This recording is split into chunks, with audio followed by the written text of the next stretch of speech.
one thing I will say is, given the massive amount of innovation taking place right now, that is going to be highly disruptive, we do not believe that most asset allocators have enough allocated to innovation. And I think that the traditional benchmarks talk about risk because of these innovation platforms: DNA sequencing, robotics, energy storage, artificial intelligence, blockchain technology.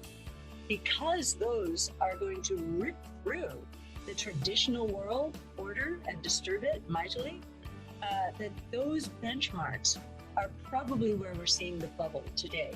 I know what I find so interesting about movements in the market today is the fear of interest rates and inflation picking up. Really started in February of this year as people were getting vaccinated, and the markets went after our strategy to express the risk and basically shorted our strategy.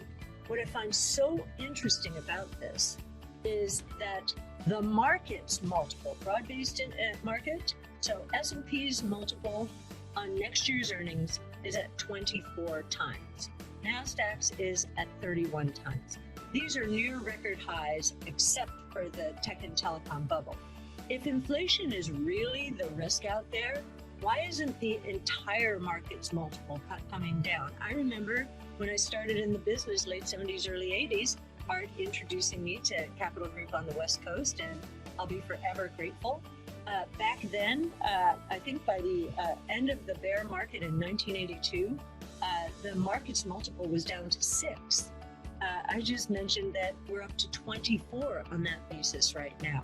Now, you're going after multiples in our space, and what has happened, the depreciation in our stocks from mid-February to today has not done anything to our forecast. We're now just getting our forecast. We're now just getting our companies and our stocks at lower prices.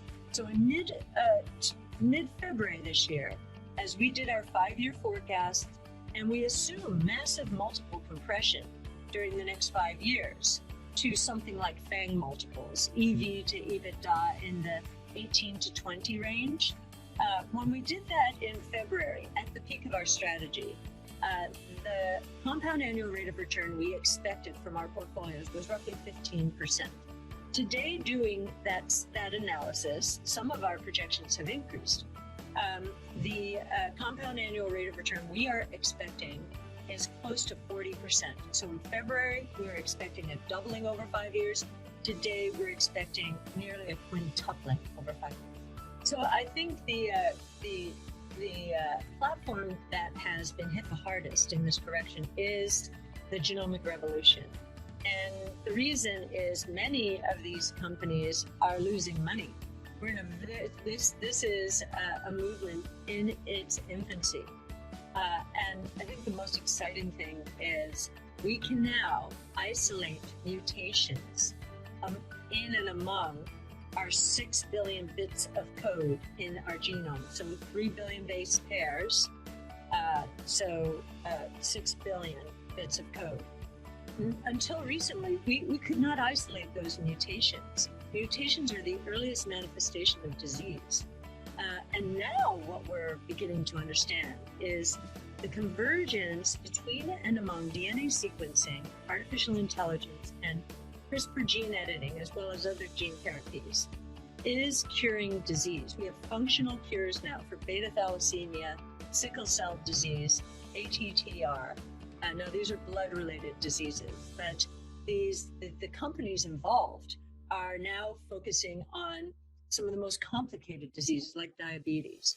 And what we're learning from companies like Freenome, which is a private company focused on the convergence of AI and DNA sequencing, we're learning that the body sets up for disease, and that artificial intelligence is able to discern when that setup is taking place.